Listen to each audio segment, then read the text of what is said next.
My name's Professor Keith Pembleton. I'm at the University of Southern Queensland, and I'm going to talk or walk you through how to use the CropARM online decision support tool.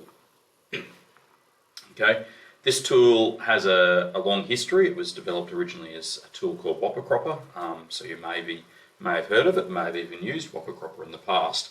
CropARM is essentially the online version of CropARM. You simply go to armonline.com.au and you can select CropARM as one of the tool options there. We've got a number of other tools there, as well as some other resources under education training, which is where you would have found this video. If you click on CropARM, it'll take you to the CropARM landing page. Okay, and there's a brief description of what CropARM is right there in front of us there. To get into the tool, just click Get Started. Okay, now we're going to do an analysis here for the Darling Downs of Queensland. So we want to select Queensland as our state. You can also zoom in on the map as well. There's another option. Okay, and you just notice there's some maps there. But the site that we're actually going to use is not present on the map. It's called Demo. Okay, and we're going to use this site just so you can follow along and get the same results that you're seeing on the screen. This is a generic Darling Downs site that we've created, and its results will not change into the future. Where the other sites, the results may change as we do updates to the tool, but Demo will always stay consistent. So for the purpose of the exercise, select Demo. It is just a generic Darling Down or representative site for the Darling Downs in Queensland. Once we select our site, so in this case Demo, we'll click Next. Okay. First thing we have to do after we select our site is to specify what our soil conditions are, or what our soil type is. So in the drop-down menu, you'll notice the Demo we've got a number of different soils, all called South Vertisols, but with different plant available water holding capacity. Okay, if you go to do this analysis in, say, a different area of Australia, the soil types will obviously change. They'll be reflective of the soil types available or local to those specific areas. Darling Downs, we crop a lot of vertisols, hence vertisols are the options here. So let's go ahead and for this purpose of this exercise and select 240 millimetre soil. That refers to how much water the soil can hold. It can hold 240 millimetres of water in total. Select Next. Okay, now we need to specify a crop.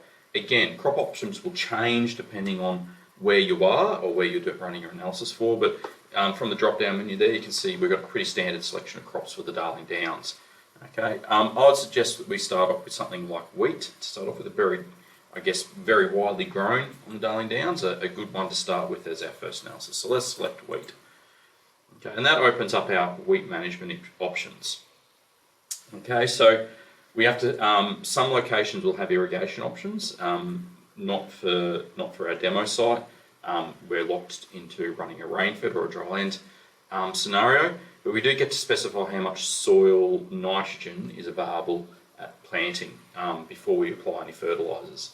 So we can select 10, 25, 50 or 100 kilos of nitrogen already in the soil before we apply any fertiliser.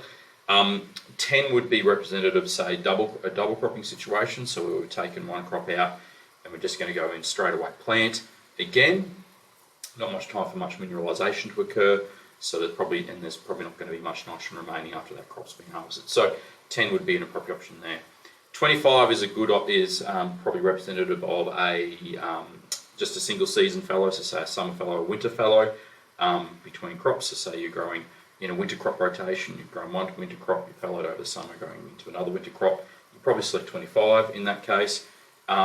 50 would be more representative of, say, a long fallow situation where you fallowed for at least 12 months, and 100 kilos might be where you've had a failed crop and going in and replanting after a failed crop. So you've already put down fertiliser already in that case. So let's go ahead and say we're going to grow wheat as part of a winter crop rotation, so we're going to select 25 kilos of nitrogen, so just a single season fallow. Okay, initial water conditions we need to specify, so how much of that plant available water holding capacity has actually got water in it in the soil. So think about plant available water holding capacity as essentially a bucket, how big that bucket is, and then the initial water content option here is how full that bucket is. So say we're growing wheat, as I just explained before, we're doing it as, say, a scenario where we've growing in a winter crop rotation, so we've had a fallow over summer. Our initial water content is going to be pretty good because we're in a summer rainfall or summer dominant rainfall environment on the Darling Downs. So it's either going to be 60 or 90. Unless it's been a particularly dry and hard summer, it may be 30. But certainly, let's select 60% full in our here as our option. Okay, now we have to select our what cultivar, and these are just representative cultivars of different genotypes or different maturity lengths available in the tool. So we'll go select Jan's, a pretty medium length type wheat cultivar, very commonly grown, or used to be commonly grown, now not so much. It's been surpassed by more newer cultivars, but a really good representative, say, a medium maturing type wheat. Okay, now we've got some other crop management options we need to select. So our sowing date, range of options there. Let's say the crop was sown on the 30th of May, very typical sowing date for the Darling Downs. Plant density of, say, 100 plants per metre squared, and we might put down 100 kilos of nitrogen fertiliser or nitrogen in the form of fertiliser at planting. And now that we've selected all our scenarios, we can select add scenario there and add it to our list of analyses. Now in this case we're just going to do one analysis, and if you go to activity 3B in your workbook that's also available online, you can actually start specifying or noting down these options in the table there. So if we look at this table here, we started off with 25 kilos of nitrogen. I'm just typing, we're going to write these into our tool, our book as we go. Initial water content here, just close it off, you'll be writing this down probably in paper format. Initial water content was 60.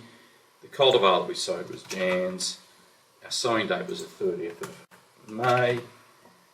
Our plant density was 100 plants per metre squared. We put on 100 kilos of nitrogen fertiliser. Just for those that question, just double check that. There we go. Okay, so our row spacing we had as solid. It wasn't an option for us. It is an option for some sorghum scenarios at some locations. Okay, so we noted that down. Now we're going to submit that to the tool.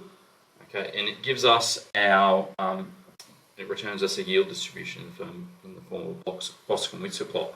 And if you hang your mouse, or if you just press, if you're running off a tablet, press on the Boscombe-Whistler plot, it'll actually bring up the information that's going into that Boscombe-Whistler plot. So Boscombe-Whistler plots are a really great way of very quickly visualising a lot of a distribution of data.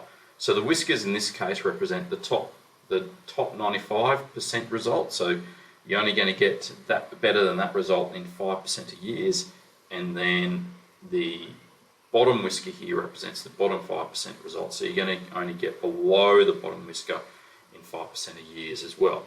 Another way of thinking about it is you'll get above the bottom whisker 95% of the time. The box itself represents the middle 50% of results, or 50% of years. The red line is the average. Okay, the black line here is the median. Okay, so that's the middle value. Okay, so half the values are above the median, half the values are below the median. The top of the box represents the 75th percentile, or what we mean by that is only 25% of result of times will you be above the box. The bottom of the box is the bottom 25th percentile, so 25% of the time you'll be below the bottom of the box in terms of yield. Okay, so take a look at that. There's other ways of visualising the results as well. We can look at, say, a cumulative distribution plot. Okay, this is another way of visualising the same set of data. Okay, so it means that the percentile of values, which is given on the y-axis here, so that's the grade range from 0 to 1. So the top 1 percentile, that is basically the maximum you can get. The 0 is the absolute minimum, and if you hang your mouse or your pointer across the line, you'll actually get the values for these things. The 50th percentile, or the 0.5 percentile, that's the median. That will line up with the black line on our box and whisker plot. And you see here, essentially the distribution of yields on the, and yield is given on the x-axis there, and essentially it's percentile. Another way of looking at it is the probability exceedance plot, and I quite like these because this is really essentially simple to interpret. It tells you that by looking at the percentile versus yield, the chances of getting above that yield. So we've almost got a 100% probability of getting above the yield at this point, which is 2.1 tonne, but a 0% probability of getting above the yield of 4.1 tonne, only 0.01%. Okay, again, the 50th, or the median, which is the middle, that 0.5 percentile, gives us the median value on the box and whisker plot. If you've got a particular interest in a particular year, or you want to look at a run of years, you can look at the bar chart, okay? And this will give you the yields of your particular scenario in any given year. Okay, we'll come back in a future video and talk about these pink sections that are blacked out there, but you can see there the year-to-year variability very easily. But let's go back to our box plot. Oh, you can also look at the table, which goes back to our table, which gives us a nice summary of our values as well, from the 5th percentile, the 50th percentile, which is the median, and the 95th percentile. That aligns with the tails and the median in our box and whisker plot, and the 25th percentile and 75th percentile align with the box in our box and whisker plot. So let's go back to our box plot. Okay, we can present different outputs here. So we've got yield and wet yield. That's essentially the grain yield that you'll weigh at harvest, that you'll get paid on. We can also look at the yield based on a dry matter basis as well, which is a bit less, obviously, because we've removed all the water that's sitting in that grain. We can also look at a whole range of other metrics there, which may be of interest to you in terms of total crop biomass, potentially. Also some temperature stress thresholds, water use efficiency values as well, so how water use efficient is your system or your option there. But let's just go back to the wet yield, because that's what we get paid on. That's probably what's of most interest to us. Okay, so just note down in your workbooks now what the good, median and poor yields are, and what we're defining there is what the good ones is the yields at the 95th or the top whisker, the poor is the yields at the bottom whisker, and the median is the median, the black line there. So we'll just quickly note that down in our workbook. I'll do the same here. Again, I'll just move this out of the way so we can see a bit easier.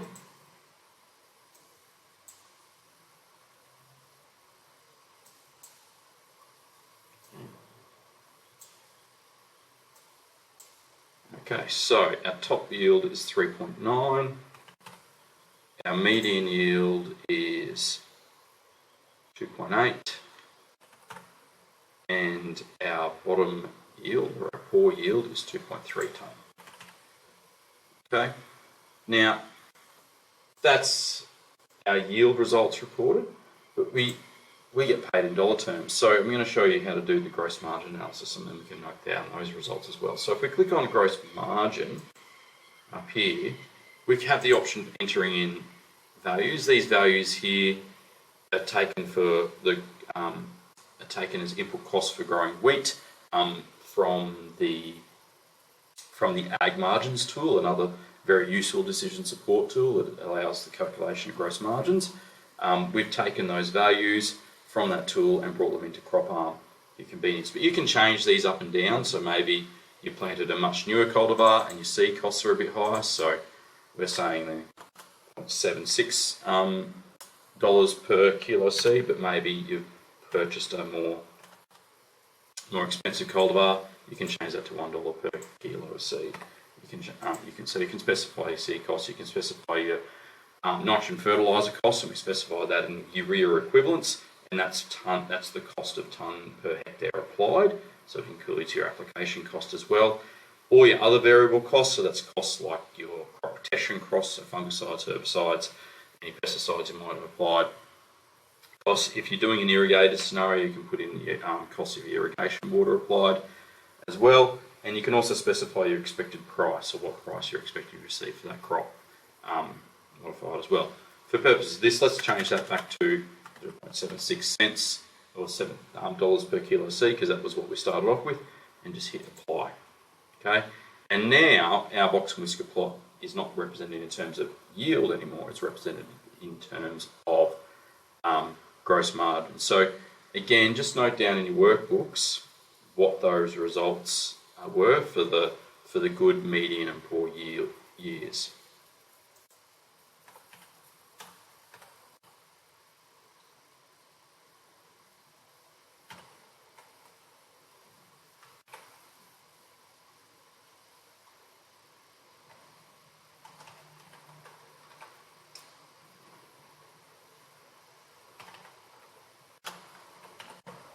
Okay, so I've just noted those down. So 770 for the good years, for $401 per hectare for the median years, and $229.80 for the poor years in terms of dollars per hectare. Okay, and that's completed our very first, your very first CropARM analysis. Now, looking at one crop is fine. In the next video, I'm going to show you how to do a multiple crop yield or multiple crop analysis